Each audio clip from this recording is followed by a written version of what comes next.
송승환의 원더풀 라이프. 좋아요 부탁합니다.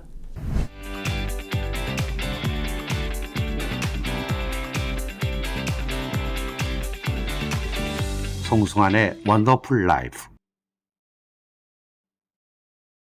건강한 당신의 삶에 삼성생명이 함께합니다. 그래서 이제 유아여자대학 들어가셔서 그 물리대 연극반에서 연극을 하신 거죠. 근데 그 당시에 대학 연극은 지금하고는 좀 달랐을 것 같아요. 왜냐하면 그 당시 대학 연극이 굉장히 위상이 높았던 것으로 제가 기억하거든요. 근데 이제 재미있는 에피소드는 나는 너무 좋은 프로들의 공연을 많이 본 사람이죠. 그렇죠. 그러니까 머리는 이미 터질 것처럼 이렇게 커진 거 이렇게. 어릴 때부터 완전히 가분수야. 좋은 배우들을 다 보셨으니까. 좋은 배우들과 좋은 연극들을 다 봤으니까 1학년 때 이제 최풀 끝나고 물리대 연극부 그 저기 홍보가 나오는 거예요. 이렇게 공연을 하는데 오디션 보러 와라. 올 사람들은. 근데 이제 나는 콧방구를 뀌는 거지. 아유, 대학극이 오죽하랴. 정말. 경험도 없으면서. 그래서 1학년 때는 오디션 보러 안 갔어요. 네. 근데 이제 2학년이 됐는데 또 그런 아나운서를 하는 거예요. 네. 그때는 못 참겠더라고. 그래서 하고 싶은 욕구가. 그 같이 페드라를 하는 거예요. 텍스트는 페드라야. 네. 근데 뭐 다 선배들이 있잖아. 연극부 반장도 있고 뭐 4학년 언니도 있고 영문과 언니도 있고 국문과 언니도 있고 뭐 그다 2학년짜리가 가가지고 곧 죽어도 왕비 페드로 왕비 대사만 읽는 거야. 내가 당연히 캐스팅 될 줄 알고 나한테 그 주어진 배역이 네. 나 그 배역 이름도 안 잊어버려. 파노프. 파노프? 파노프인데 왕비 시녀. 아, 시녀. 그러니까 첫 데뷔를 페드라가 아니라 페드라의 시녀로 하신 거구나. 당연하죠. 저 페드로 왕비는 이제 저 가정과 네. 선배 언니가 하고. 근데 나는 늘 그런 생각을 하고 그런 얘기도 해요. 그때 내가 뭐 자존심이면 자존심이랄까? 아니면 대사 16마디짜리예요. 지금도 기억해. 16마디짜리인데 내 왕비님. 그게 긴 대사도 하나도 없는 거지. 뭐 자, 그때 내가 그걸 안 하겠다고 물러섰었더라면 오늘의 박정자라는 연극 배우는 존재하지 않을 거라고 생각해요. 그래요. 결국은 뭐냐 하면 참을성이에요. 인내하는 것. 그리고 지가 잘났으면 얼마나 잘났겠어. 사실 연기를 한 번도 해보진 않았지만 좋은 연극과 좋은 배우를 너무 많이 봐서 어떤 그 상상력은 대단했던. 네. 그러나 저건 연기는 처음이셨으니까. 그러나 마음은 페드라를 하고 싶었는데. 그런데 현실은 페드라의 시녀. 그걸 서력할 기회가 있었지. 페드라 하셨잖아요. 그러니까. 몇 년도죠, 페드라 하신 게? 몇 년도도 기억이 안 나는데 오늘 우리는 시공을 초월하는 거죠. 네, 왔다 갔다 해도 그럼요, 되죠. 연도별로 갈 이유는 하나도 없으니까. 그럼요. 페드라를 하는데 극단 자유가 내가 몸담고 있는 자유가 이병복 선생님, 김정옥 선생님 그때 이제 박웅 씨도 같이 그 자리에. 그러니까 이제 극단 자유가 이렇게 언제쯤은 한번 이 페드라를 해야 되겠다라고 이제 생각을 한 거죠. 그 이제 첫 미팅을 하는 거예요. 이 배우를 이 주역을 누가 하면 좋은가. 근데 이병복 선생님이나 대표 이병복 선생님이나 연출 김정옥 선생님은 나를 염두에 두지 않았지. 그래서 어떤 다른 여배우를 생각을 하시는 거예요. 그래서 그 자리에서 내가 페드로 제가 하겠습니다. 근데 나는 그런 짓을 가끔 잘해요. 내가 나를 자천해. 왜냐하면 그거 기다리고 있다가 나 아무것도 못해. 그런데 어떻게 보면 내 얘기는 뭐냐면 사람들이 너무 고정관념에 사로잡혀 있다. 그거는 위기의 여자 때 산울림의 위기의 여자하고 똑같은 경우예요. 그것도 내가 이명웅 선생님한테 그거 박정자 안 돼요? 한 거예요. 왜냐하면 배우를 고르다 그러다가 안 돼서. 그러니까 위기의 여자는 조금 이따 얘기해요. 네네. 하여튼 페이드가 그러니까 김정옥 선생님하고 이병복 선생님이 순간 딱 뻥 하신 거예요.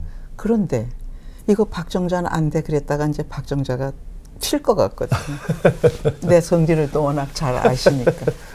그러니까 이게 저격이 아니라고 생각을 하시는 거죠. 그렇지만 내 생각엔 그 히랍 비극의 그 유장하고 그 기가 막힌 대사들을 읊는다? 난 박정자밖에 없다고 생각했어. 그 정확한 히랍 비극은 배우가 너무나 정확한 딕션을 가지고 읊어야 되거든요. 그건 거의 시잖아. 히랍 비극이라는 게. 그런데 내가 생각하면 아니 왜 없겠어. 그죠? 근데 배우는 이런 순간이 필요해요. 맞아요. 내가 자뻑하는 순간. 그게 없으면 배우 안 돼. 그건 근성이야. 이건 나 아니면 안 돼라는 거. 물론 그게 환상일지라도.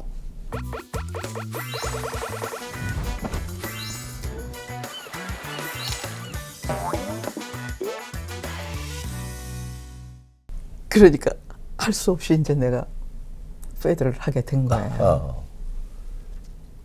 포스터 사진을 이렇게 찍는 날인데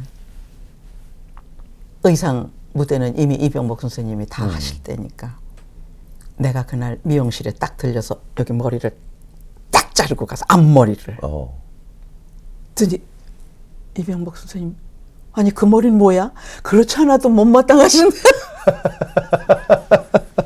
이 박정자 저 배우를 어떻게 하나. 그러니까 마음에 너무 안 드시는 거지. 그래도 뭐 나는 내가 만드는 페드라는 내가 만드는 거야. 하여튼 그걸 그 문예회관 소극장에서 공연했고 그러니까 그게 아마 대학극으로부터 30년쯤 후일 거예요. 그렇죠. 그러니까 내가 그때 그 시녀를 했던 그 기억, 그때는 양동근 선생이 이태리에서 또 막 유학하고 오셔서 연출하셨어요. 그러니까 그런 당대에 그런 분들이 다 연출을 하셨으니까 이화대학의 물리대 연극이 그렇게 좋을 수밖에 없었죠. 맞아요. 그때는 정말 그 해외에서 유학 오신 분들이 기성극단이 아닌 그런 대학극 연출도 하셔서 많이 하셨어요. 대학극이 참 좋을 수밖에 없었죠. 어쨌든 62년도에 첫 무대에서 이제 페드라의 그 시녀 역할을 하셨고 그리고 나서 63년도인가 그 동아방송 성우로 들어가셨죠? 예. 그때 이미 그 서라벌 예술대학도 있었고 중앙대학 연극영화과도 있었어요. 네. 근데 나 그 대학에 가고 싶지 않았어. 그때 내 생각엔. 그 뭔지 내가 연극을 하고는 싶지만 대학에 가서 그거를 하고 싶진 않았어요. 네. 근데 그때 내가 그 생각이 지금 생각해도 옳았다고 생각해요. 그 63년인데 이제 내가 3학년이죠. 그때 그 3학년 때 사실은 또 허교 선생이 연출하는 베르나르다 알바의 집 네. 로르카를 그때 처음 만나게 된 거예요. 그 공연을 막 끝내고 이제 물리대 연극 그걸 끝내고 난 다음인데 동아일보에서 동아방송을 개국을 한다는 거지 성우를 뽑는다는 거예요. 네. 그러니까 그냥 무작정 간 거예요. 시험을 치러. 그럼 예를 들어서 그때 한 150대 1이에요. 네. 그럼 지금으로 말하면 한 1500대 그렇죠. 1쯤 되는 것 같아. 근데 뭐 운이 좋았는지 커트라인에 거의 딸랑딸랑하게 이제 내가 붙은 것 네. 같아요. 그때 내가 내 일생에서 내가 판단을 해야 할 일이 생긴 거예요. 학교에서는 절대로 외부 활동 못해요. 그렇죠. 아주 이화력은 특히 그 경우 심했죠. 동아방송에서도 재학생은 안 되는 거예요. 아, 내가 선택을 해야 되는 거예요. 근데 그때 김갑순 선생님이 물리대 학장이실 때인데 그 전에는 이현구 선생님이 물리대 학장이셨고 그러니까 연극부를 굉장히 사랑을 하셨었어요. 네. 그랬는데 내가 그때 방송을 선택할 수밖에 없었어요. 왜냐하면 내가 마음이 급해. 학교 공부도 중요하지만 빨리 내가 내 길로 가야 되겠다. 한 발이라도 빨리 네. 나가야 되겠다라고 생각을 했고 그랬더니 그때 그 동아일보의 김상만 회장님 그땐 전무님이셨어요. 그때 네. 그런 분들이 다 우리 인터뷰를 하셨으니까 그분이 저기 박정자는 좋은 공부하고 있는데 나중에 신문사로 오지 왜 방송으로 오려고 하느냐 이력서를 보고 그렇게 얘기하시더라고. 그래서 방송 빨리 먼저 하고 싶습니다. 뭐 하여튼 뭐 그러저러 해서 이제 뽑혔고 선택을 방송국을 할 수밖에 네. 없었고 그때 대학에서는 김갑순 선생님한테 이제 물리대 학장실로 찾아갔는데 선생님이 꼭 가야 돼? 그래서 네 선생님 그랬더니 언제라도 와 받아줄게 이화대학을 네. 언제라도 와 받아줄게. 그러니까 그게 내가 연극을 안 했었으면 그런 큰 사랑을 받을 수가 없었던 거예요. 네. 그러니까 모든 게 다 연극으로 받은 인연과 연극으로 맺은 그 인연 사랑이라고 생각을 해요. 네. 라디오 드라마가 최고의 최고야. 인기였던 시절이 여자 성우는 꾀꼬리 같은 목소리. 그래? 선생님 목소리는 그런 목소리는 아니셨단 말이에요. 내가 얼마나 소름을 받았는지 단역도 맡기 힘들어. 화장품 광고를 한다라는 건 얼토당토하는 거예요. 그 시절로서는. 이 목소리가 누구냐야. 과학으로 만드는 화장품. 뭐뭐뭐. 헬레나 로빈스타인. 이거를 최근에 광고 녹음한 거 중에 봉준호 감독의 네네. 기생충 예고편인데 네. 봉준호 감독이면 좋은 영화일 텐데 어. 이게 기생충이라 내 목소리가 필요한가?